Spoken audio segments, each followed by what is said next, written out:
Olá, hoje é 28 de março e estamos começando mais um Infra em Pauta, o seu programa semanal sobre infraestrutura, uma realização da Portugal Ribeiro Advogados, da Sigla Sul Consultores e a Giamundo Neto Advogados. Eu sou Felipe Graziano e estamos aqui com Maurício Portugal Ribeiro e com Sebastião Buto para tratar dos temas mais relevantes do setor. No Infra em Pauta desta segunda, vamos falar sobre as discussões sobre a PPP da CAGES no Ceará, o julgamento do STJ sobre intervenção em concessões e uma atualização sobre o programa de investimentos no setor ferroviário do governo federal. O Infra em Pauta é toda segunda-feira bem cedinho e se você quiser começar a sua semana bem informado, curta o nosso canal, clique no sininho ou no seu aplicativo de podcasts para receber as nossas notificações. E para começar a nossa discussão de hoje, Sebastião, por favor, como é que estão as discussões sobre a PPP da CAGES? Bom dia, Felipe, Maurício, toda a nossa audiência. Bom, na realidade, a PPP de saneamento básico do Ceará, em particular da CAGES, que envolve a região metropolitana de Fortaleza e de José do Norte, tem gerado um certo mal-estar entre o Ministério da Economia, o BNDES e o governo do estado do Ceará. O edital para a licitação dessa PPP, ele foi colocado em consulta pública no mês de dezembro do ano passado, 2021, e a previsão de lançamento desse edital para a licitação é nas próximas semanas, para que aconteça ainda durante o próximo trimestre. E um pouco as discussões estão justamente no entendimento das limitações que o novo Marco Legal de Saneamento, sancionado no ano de 2020, traz quanto à possibilidade ou à limitação de que um valor de uma PPP sobrepasse o valor de 25% dos contratos de concessão no setor. Então, a discussão, o tema está enquanto ao entendimento que se tem da limitação que trouxe o novo marco legal a esse valor de ultrapassagem da PPP. Lembrando que esta PPP do Ceará abrange essas duas regiões metropolitanas que falei, que correspondem a aproximadamente 83% da receita da CAGES, tá? E que cobre uns 73% da área atendida. Então, existiria a possibilidade de que o valor da PPP ultrapassasse 25% do valor da concessão. Então, para discutir esse tema, primeiro caracterizaria um pouco a PPP, em que consiste essa PPP, e depois trazeria os elementos que tanto a lei 14.026 quanto o decreto que traz a metodologia de comprovação da capacidade econômica financeira, o 10.710, trouxeram em relação a esse suposto limitado por 25%. Então, primeiro falando da PPP da CAGES, como falamos, foi lançado o ano passado, 16 de dezembro, o edital, que prevê uma parceria público-privada para o esgotamento sanitário. São em 23 municípios da região metropolitana de Fortaleza e de Cariri. As contribuições para essa consulta pública se receberam até o dia 15 de janeiro passado, e essa PPP previa a ampliação da coleta e tratamento do esgoto do 59% de cobertura atual para o 95% de cobertura na população dessa região, incorporando aproximadamente 1.600.000 pessoas até 2033. Tá? Essa PPP inclui tanto as metas de universalização, a construção das instalações, o desenho da engenharia, a apropriação, a obtenção das licenças ambientais e a própria operação. Tá? O projeto foi estruturado pelo BNDES e prevê, como falamos, atingir as metas de cobertura do novo marco legal em 11 anos. Os investimentos estão estimados na ordem de 7 bilhões de reais, é uma PPP de 30 anos, e desses 7 bilhões de reais de investimento, 3,2 bilhões estão concentrados nos primeiros 5 anos. Tá? Este estudo da PPP começou a ser preparado, o projeto junto ao BNDES, já desde 2018. e o edital prevê uma concorrência pública internacional na modalidade de uma PPP. E, como falamos, ele abrange duas áreas metropolitanas importantes e que poderia ter, então, o valor da PPP poderia eventualmente superar o 25% do valor da concessão, e é ali que aparecem as discussões se, então, essa PPP contraria ou não o novo marco legal. No entendimento do Ministério da Economia, ele poderia estar contrariando o novo marco legal, onde estaria, no entendimento do Ministério, limitado ao 25%. E quando uno vai ler a lei, que é o que tem? Na lei 14.026, o artigo 11A, ele fala que, na hipótese de uma prestação de serviço público por meio do contrato, o prestador poderá realizar, além de realizar e contratar uma PPP, poderá subdelegar o objeto do contrato, observando para a referida subdelegação o limite de 25%. Então, quando uno olha para a lei nos estaria sinalizando que esse limite de 25% está no caso de uma subdelegação. E esse artigo 11A, ele distingue entre PPP e subdelegação como duas questões diferentes. Tá? E onde coloca o limite à lei do 25% está para o caso da subdelegação. Então, olhando para a lei, no caso particular do Ceará, se temos uma PPP, entenderíamos que não necessariamente ela é atingida por esse limite do 25%. Agora, quando vamos olhar o decreto 10.710, que foi o decreto que regulamentou a metodologia para a comprovação da capacidade econômica financeira dos prestadores, o decreto estabelece que a comprovação da capacidade econômica financeira não se poderia a empresa ou prestador valer da utilização da PPP e mais de 25% para a comprovação da capacidade econômica financeira. E aí se entende, então, que esse limitador do 25% para o caso da comprovação da capacidade econômica financeira, que venceu a data de entrega dos estudos 31 de dezembro do ano passado, de 2021, e esse 25% estava limitado para as novas PPPs após a homologação do decreto, ou seja, após de 16 de julho de 21. Então, aquilo que, a meu entender, o decreto traz essa limitação, o decreto 10.710 traz, é que o prestador não poderia demonstrar sua capacidade econômica financeira fazendo uso de uma suposta PPP que não estava assinada até o 16 de julho de 21, e ele tentar emular uma suposta PPP para demonstrar que tem capacidade econômica financeira. Então, o decreto, o que inibia, a meu ver, é o uso da PPP como mecanismo da comprovação da capacidade econômica financeira de PPP que não estivessem assinadas antes do 16 de julho. As que estivessem assinadas antes do 16 de julho de 2021, independente do percentual que fora, era válida para a demonstração da capacidade econômica financeira.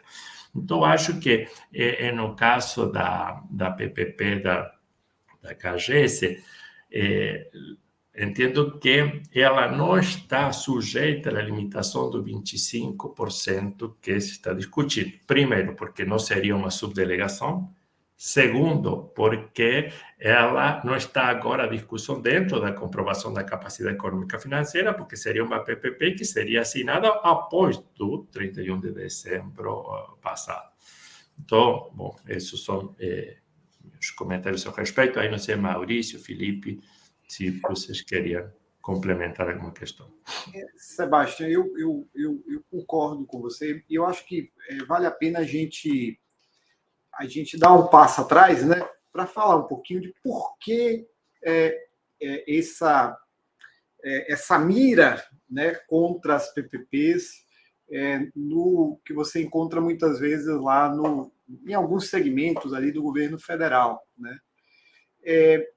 Há uma suposição, né, de que as PPPs são instrumentos que perpetuam ineficiências, né? Na medida em que elas permitem, né, que a empresa estatal, por meio da contratação da PPP, atinjam, né, a universalização do serviço de água, de esgoto. Em muitos casos que você tem uma PPP de esgoto, mesmo assim a gestão comercial completa, tanto água quanto esgoto, né, ficam na mão do parceiro privado. Mas essas PPPs, apesar, né, de caminharem na direção de atingir a universalização dos serviços, elas preservam a existência da empresa estatal, né? Então, você tem a empresa estatal como a primeira camada, né, que tem algum tipo de relação com o usuário, e geralmente fica com o serviço de água, de distribuição de água, e a PPP como um instrumento para viabilizar os investimentos e a operação no esgoto. Então, você teria dois entes numa situação em que, no mundo ideal, você poderia ter um só. Então, isso é visto como um desenho, isso é visto por esses setores do governo federal como um desenho ineficiente. Por isso, há uma certa tentativa de limitar a possibilidade de se fazer PPPs. Bom, da minha perspectiva, né, a gente não deveria ficar mirando na eficiência máxima quando a gente tem um problema central, que é a universalização. Então, eu acho que a nossa preocupação, né, a preocupação da política pública, deveria ser em encontrar, em ganhar espaço, né, na direção da universalização. E aí, com o tempo, esses contratos de PPP vão vencer e com o tempo você terá meios de encontrar desenhos mais eficientes, né? Então, colocar, para mim, tem uma hierarquia muito clara. A política pública deveria tratar de forma hierarquizada, né, a busca da universalização, e, em segundo lugar, e bem abaixo, essa busca da eficiência máxima, né, que seria obtida na hora que você não tivesse mais esses dois layers, essas duas camadas que ocorrem quando há uma contratação da PPP. Então, acho que essa é a razão porque há uma mira ali do Ministério da Fazenda, né, contra PPPs. Eu discordo um pouco dessa mira. Aí, uma outra coisa, eu concordo plenamente com você que há uma ilegalidade do decreto, né?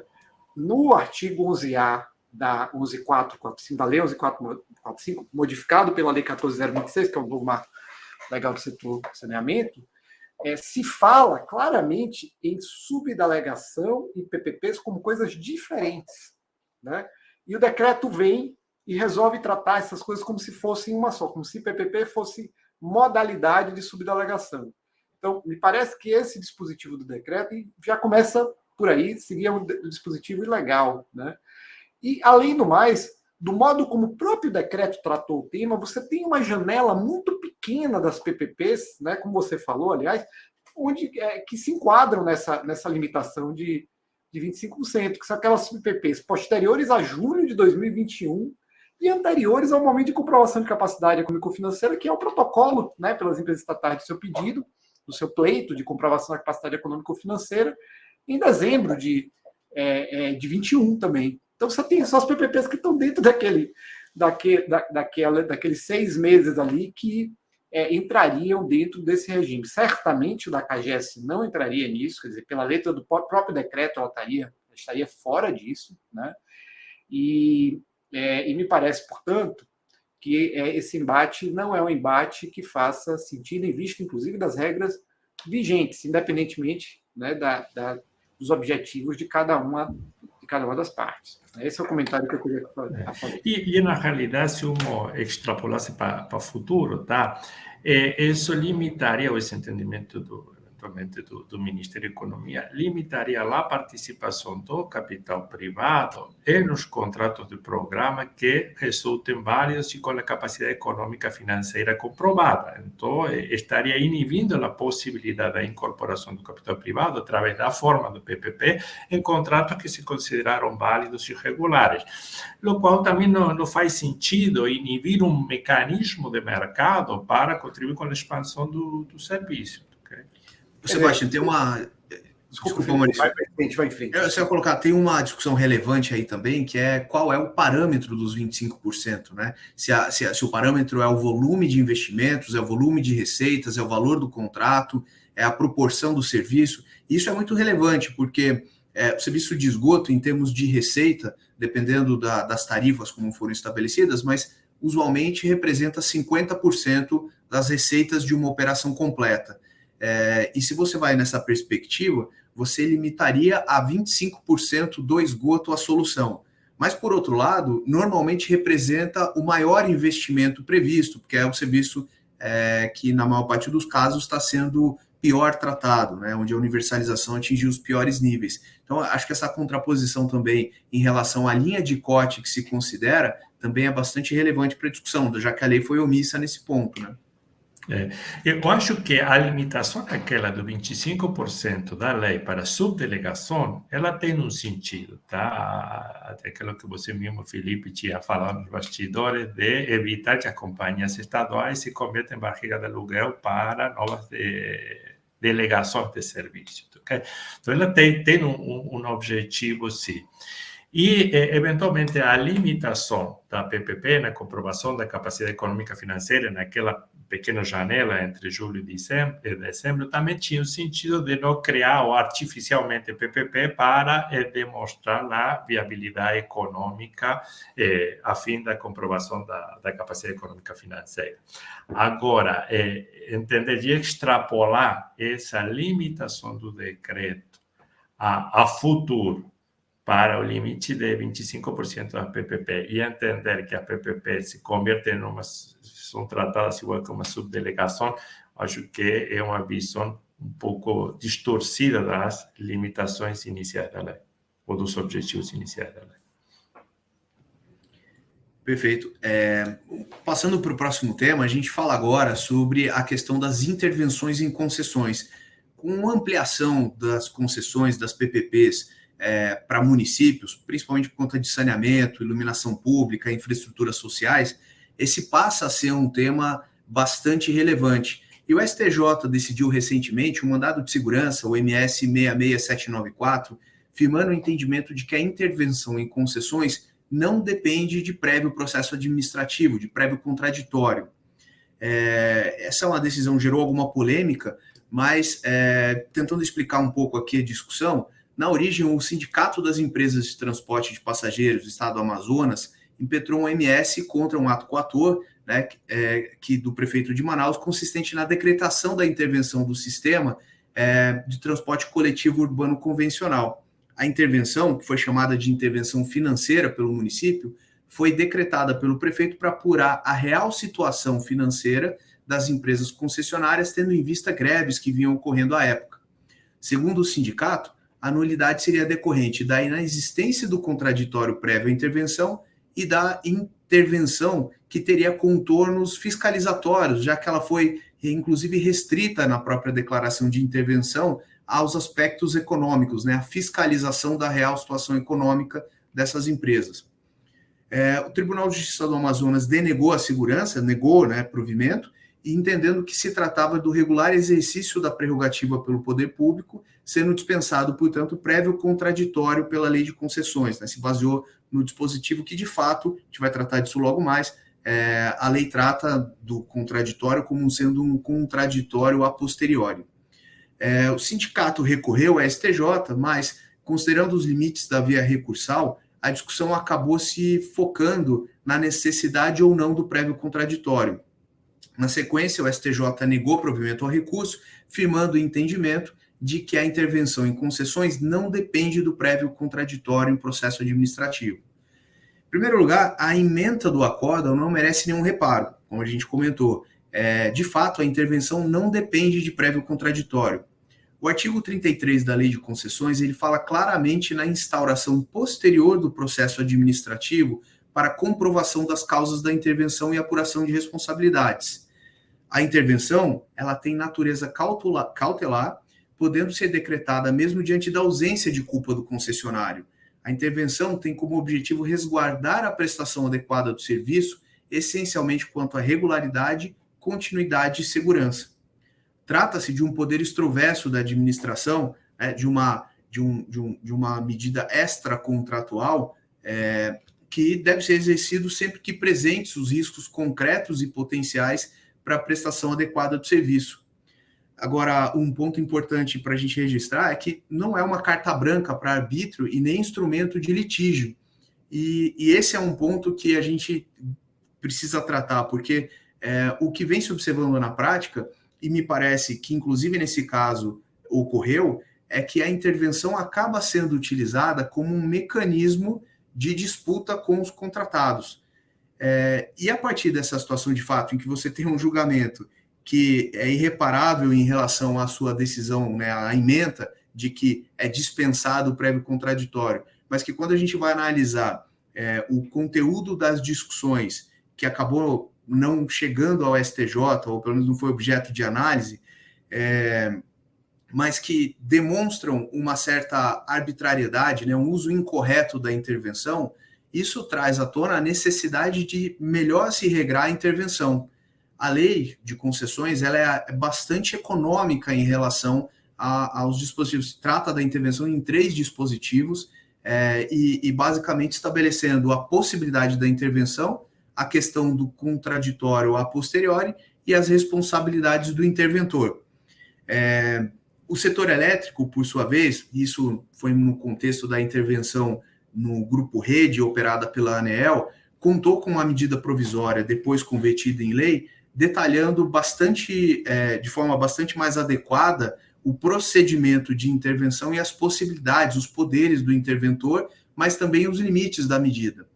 E essa me parece ser uma questão que demanda uma urgente discussão e um aprimoramento na lei de concessões, principalmente em vista do que a gente comentou no início, que seria essa ampliação das PPPs e concessões em municípios, em que o ambiente acaba sendo muito mais polarizado e a descontinuidade de políticas públicas na alternância natural do poder fica mais relevante.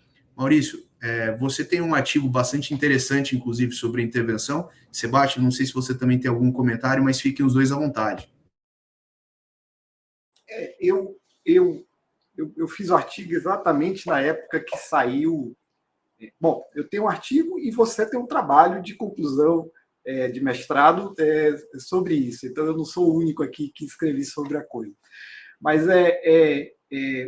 o meu artigo foi feito exatamente quando saiu essa norma no setor elétrico, né, essa mudança legal no setor elétrico, que tinha por objetivo facilitar, né, a intervenção no contexto lá da quebra do Grupo Rede, que foi extremamente desafiador para o governo, né? Eram várias intervenções ao mesmo tempo e o governo teve que promover essa intervenção num momento em que havia já um processo de recuperação judicial em curso, né?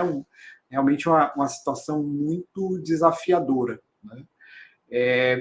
A experiência que a gente tinha antes de intervenção era da SEMAR, que foi uma intervenção sem muito litígio, porque o próprio acionista queria, né, transferir, passar a SEMAR, não estava conseguindo dar conta do desafio que era operar, investir, etc., naquele negócio, na SEMAR enquanto negócio, né?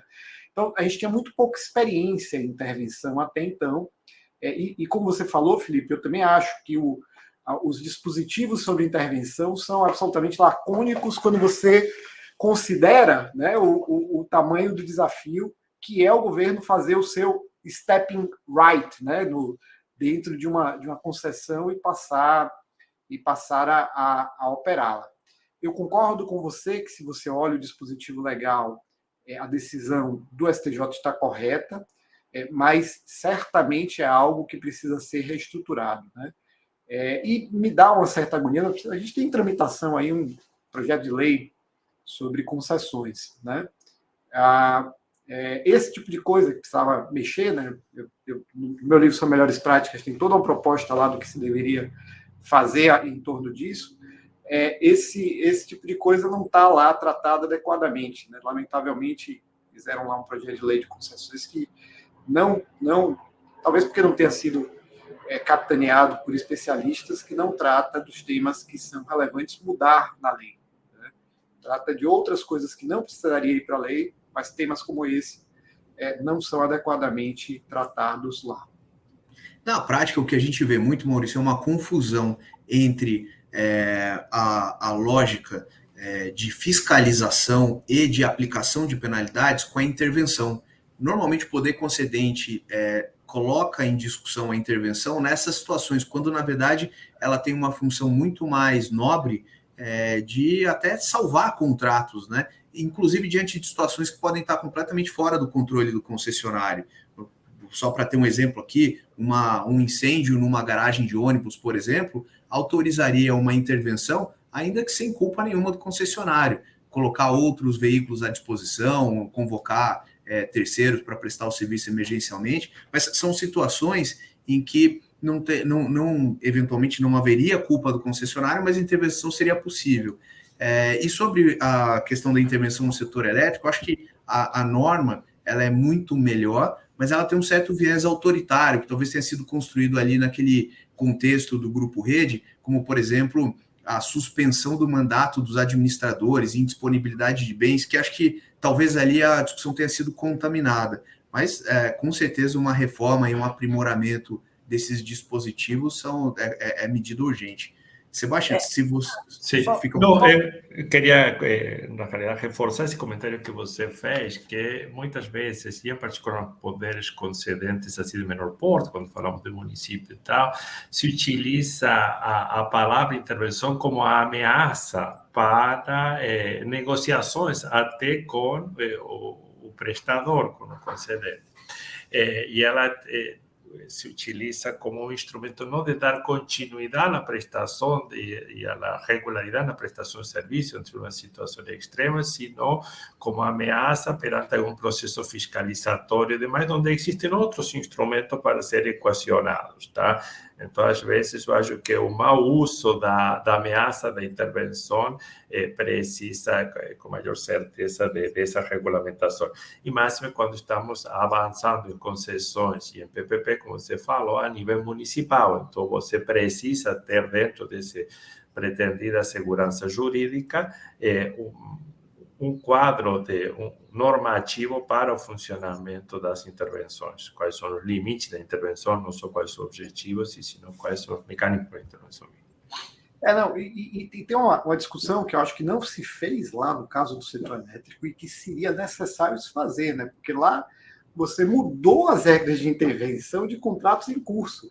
Em regra, os contratos deveriam estar protegidos contra o ato jurídico perfeito, com o albergue, né, com a proteção do ato jurídico perfeito. Essas regras não deveriam se aplicar aos contratos em curso, e serem aplicadas apenas a novos contratos, né? Então, ali não se fez uma discussão que seria necessário fazer. Agora, sem dúvida, é preciso aperfeiçoar essas regras para o futuro, porque todo mundo que participou, né, de uma intervenção, se você conversar com os interventores daquela época, né? O Isaac Averbuch foi interventor, o Gerson Kelman foi interventor. Se você conversar com os interventores daquela época, você vai ver que é algo muito mais complexo do que o que a lei trata, né? É uma situação muito difícil. O poder público, de repente, sem estar preparado para isso, porque ele não está preparado no seu dia a dia para isso, entrar numa concessionária que está numa situação extremamente difícil, com o serviço à beira do colapso, né? E ser responsável por fazer a virada com todas as limitações que o poder público tem, né? E no caso da figura do interventor, com a limitação, com o problema que ele tem, que ele termina responsável pessoalmente, né? Exato. Eu conversei com o Isaac, Maurício, até foi sugestão sua com o Isaac e com o Gerson, os dois assim, contribuíram muito com o trabalho, e a experiência que eles davam, mesmo com todo aquele suporte que a ANEEL, que uma entidade do governo federal pode prover, foram várias as dificuldades e os riscos que eles assumiram. Ambos saíram sem nenhum tipo de passivo, mas porque também tiveram uma assessoria muito forte, muito presente para isso. Agora, às vezes a gente observa em concessões municipais o interventor assumindo aventuras jurídicas, né, e se esquecendo que é na pessoa física que ele vai responder depois. Né? E veja, né? Veja, estamos falando de Gerson Kelman, Isaac Averbuch, que são pessoas com mais de 30 anos de experiência de setor elétrico, de setor de águas, né? E reconhecidos como pessoas que que desempenham na sua área de maneira absolutamente fora da curva, né? Então, de fato, ali teve eu acho que uma parte do sucesso do que ocorreu tem a ver com a escolha dos nomes dos interventores que atuaram naquele momento. E ali uma questão só para ter um debate futuro está no que é o prestador de última instância, tá? Numa situação de intervenção de uma concessão, aí o poder concedente que retoma o serviço para dar continuidade, mas poderia não ser ele quem exerce essa continuidade física ou operacional, tá? Se pode criar instrumentos de um prestador de última instância. Estou fazendo um paralelo com o que existe no setor de energia elétrica para o caso da comercialização de energia, tá? Você, em vários países onde o mercado de compra-venda de energia é totalmente liberalizado, você tem a figura do comercializador de última instância, que quando o comercializador quebra, você tem que continuar prestando o serviço de fornecimento de energia à população. Então, tem uma figura que paga por todos, que é aquele que existirá a prestar, que virá a prestar o serviço, e é na última instância, tá? Então, aí, eu acho que também se deve pensar em separar alguma figura aquela retomada da titularidade, quanto à retomada rápida da prestação de alguns serviços, e em particular quando falamos de intervenções de menor porte em determinado município para serviços mais específicos. Perfeito. Avançando na nossa discussão e passando já para o próximo tema, Maurício, traz para a gente, por favor, uma atualização sobre o programa de investimento em ferrovias do governo federal. A notícia aqui, na semana retrasada, Felipe, houve a NT Expo, né? NT Expo é uma feira chamada NT Expo Negócio nos Trilhos, por isso é NT. É uma grande feira sobre o setor ferroviário que acontece anualmente, que neste ano ocorreu em paralelo à Feira Intermodal South America 2022, né? Antes da NT Expo, houve um evento organizado pela Valec, né, empresa estatal federal que tem sido responsável por contratar as obras públicas ferroviárias. E nesse evento da Valec, fez-se uma atualização sobre o estado do ProTrilhos, né, do programa do governo federal para aumentar os investimentos privados no setor ferroviário. O que eu queria era aproveitar, né, a ocasião desses dois eventos que aconteceram na semana retrasada e que trouxeram uma série de informações nas exposições dos agentes públicos, né, que participaram do evento, para tentar atualizar a nossa audiência sobre o tema dos investimentos no setor ferroviário. E acho que basicamente tem dois temas que a gente deve falar aqui hoje. A primeira é a renovação da malha da MRS, né? Vamos falar, portanto, do programa de renovação das concessões em curso, né? A bola da vez é a malha da MRS, né? A seguir, o ministro já anunciou que o governo deve se focar, o governo e a NTT devem se focar na renovação da malha da FCA, né? E também atualizar os nossos ouvintes sobre o andamento do programa de emissão de autorizações para a implantação de ferrovias pela iniciativa privada, né? Então, são esses dois temas que a gente precisava falar. Em relação à malha da MRS, né, assim chamada malha sudeste, o processo de renovação antecipada desta malha, que tem 1.600 quilômetros, está se aproximando do fim. O que tinha emperrado esse processo era a decisão sobre o texto da ferradura no acesso ao Porto de Santos. Em um programa anterior do Inframpauta, eu comentei a decisão do ministro Tarcísio de manter a ferradura na malha da MRS, ao invés de incorporá-la à FIPS, né, a Ferrovia Interna do Porto de Santos. O governo passou praticamente o ano passado inteiro discutindo o modelo de operação da ferradura. Foram incluídos todos os investimentos necessários para operar os diferentes trens usados pelas concessionárias de ferrovias que chegam, né, ao Porto de Santos. E eu comentei também, em um programa anterior do Inframpauta, os riscos envolvidos nessa decisão do ministro, né? Com a renovação das malhas Sudeste, Paulista e da VLI, está prevista a expansão da carga transportada por todas essas redes ferrovias que desembocam na ferradura ferroviária para acesso ao Porto de Santos.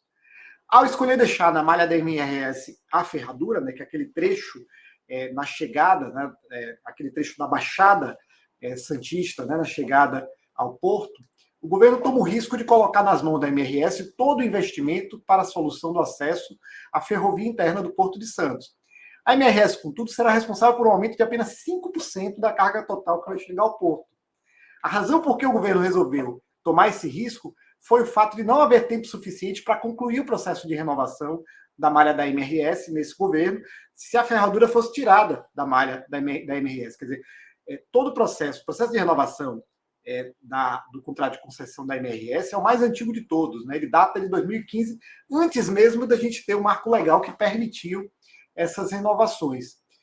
Se o governo resolvesse tirar a ferradura da malha da MRS, né, como isso foi cogitado no ano passado, isso inviabilizaria esse processo de ser concluído ainda nesse governo, né? Então, por razões, né, políticas, o governo toma a decisão de deixar a ferradura dentro da malha da MRS. A crítica principal que o mercado fazia sobre a operação da ferradura era o valor da tarifa cobrada pela MRS para exercício do direito de passagem das outras concessionárias. As demais concessionárias queixavam que os preços eram de 8 a 10 vezes o valor do preço da tarifa para tráfego em qualquer outro trecho da malha nacional. Esses valores eram considerados altos e foram estabelecidos em um processo de solução de conflitos entre as concessionárias de ferrovia, que chegavam à ferradura, realizado pela NTT no princípio dos anos 2000. Se eu me lembro bem, essa decisão da NTT é de 2000, final de 2005, princípio de 2016. Né? Para pressionar o governo e a MRS, né, a resolver esse problema das tarifas altas para o direito de passagem ali na ferradura, as demais concessionárias que chegam à ferradura pediram ao longo do ano passado autorizações para implantar trechos ferroviários que funcionariam como bypass, né, da ferradura ferroviária, ou seja, que ligaria a chegada das suas ferrovias, né, a Baixada Santista, ao porto, bypassando a ferradura. Mas todas as pessoas que conhecem bem a situação do local dizem que esses pedidos de autorização são blefes, né? A ferradura está entre áreas completamente conurbadas e uma área de mangue.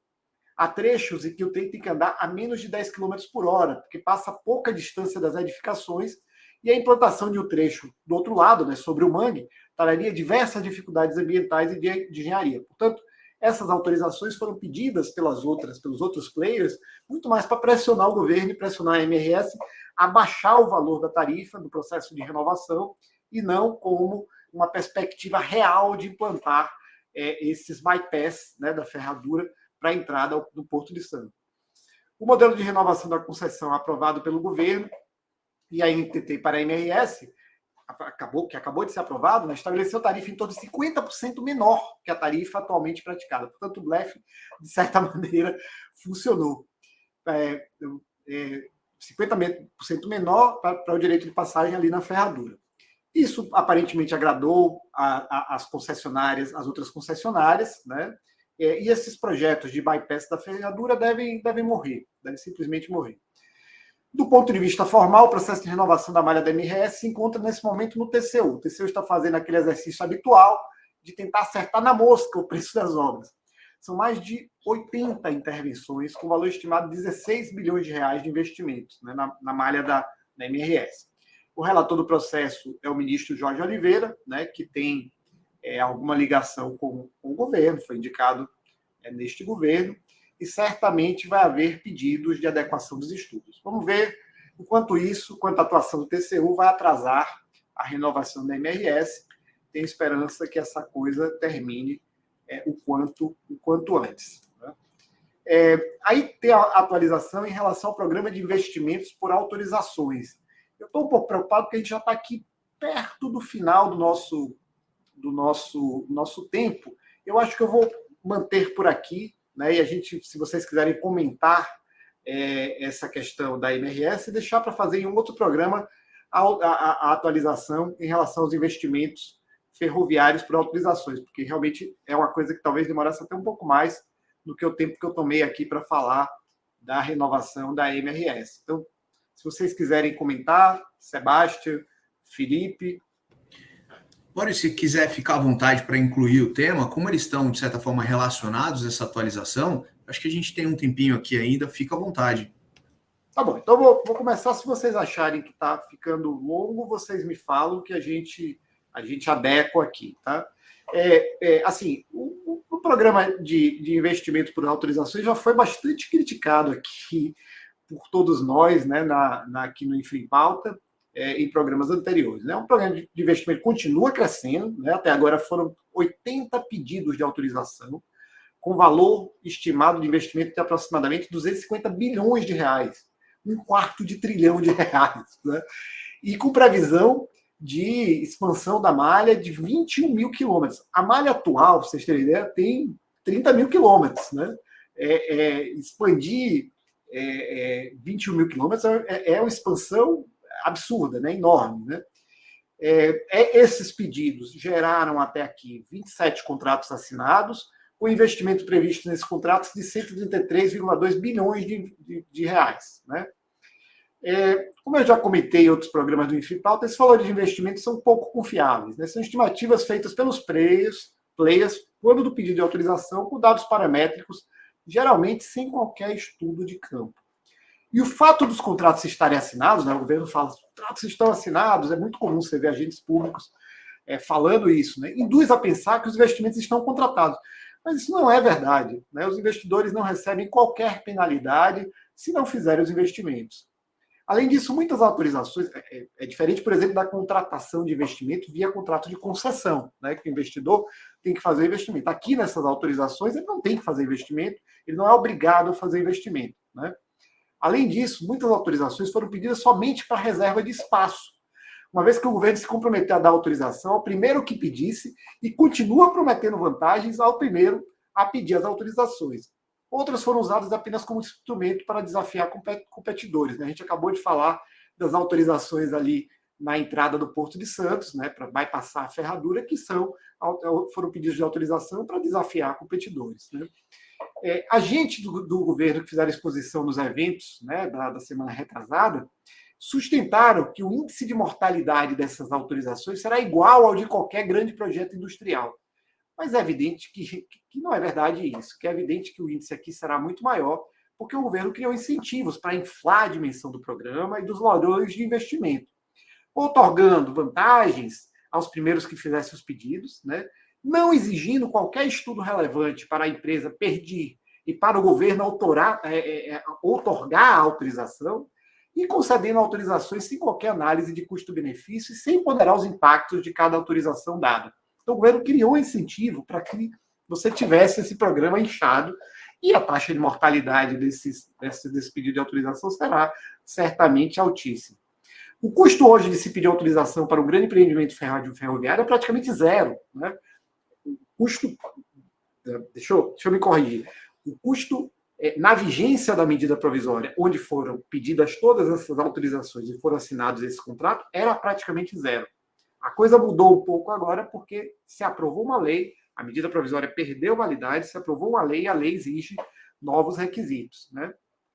Se a empresa fosse a primeira a pedir autorização naquele regime, para um determinado trecho, ela teria uma série de vantagens, né? Não é por acaso que o valor dos investimentos estimados já está em R$1/4 de trilhão de reais. Autorizações para implantação de trecho ferroviário já foram concedidas para áreas em que todos sabem que é inviável a sua implantação, né? Eu falei já do trecho aí da ferradura. Além disso, o modo como o governo tratou os pedidos de autorização pode, inclusive, na prática, viabilizar investimentos que ocorreriam de outra forma. Por exemplo, a outorga de 2 autorizações para o mesmo trecho pode significar que nenhuma das 2 autorizatárias consiga financiamento para implantar a ferrovia. Há diversos casos em que foram conferidas 2 autorizações para o mesmo trecho, e ao que me consta, não há carga que justifique a implantação de 2 ferrovias. Já falamos também sobre isso em um programa passado do Infra em Pauta. Bom, feitas todas essas críticas, eu vou caminhar aqui para encerrar as minhas ponderações. Feitas todas essas críticas, acho que é importante dizer que eu, evidentemente, não sou contra o regime de autorizações, tá?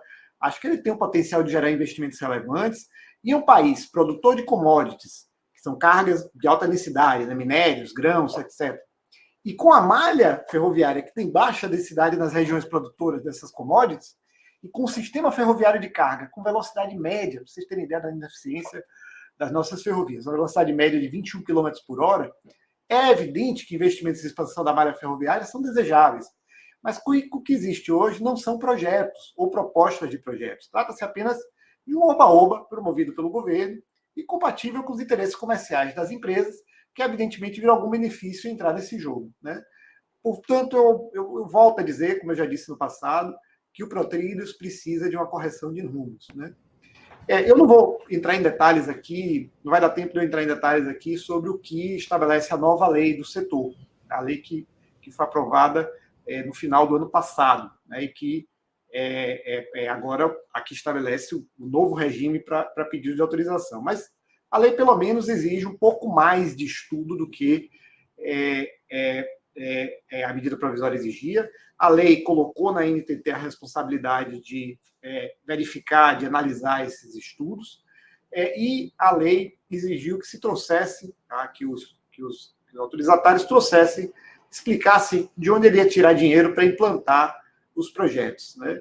Eu tenho esperança que a NTT regulamente essa lei de maneira a dar a correção de rumos que o Protrilhos realmente precisa para parar com esse oba-oba e transformar isso num programa sério, que vai gerar, de fato, investimento, e não um programa para se colocar no PowerPoint, né? Para se dizer que fez, que vai se fazer um quarto de trilhão de investimentos, que claramente não está descolado completamente da realidade, né? E acho que o governo, esse é o tipo de coisa que o governo tem que liderar pelo exemplo, né?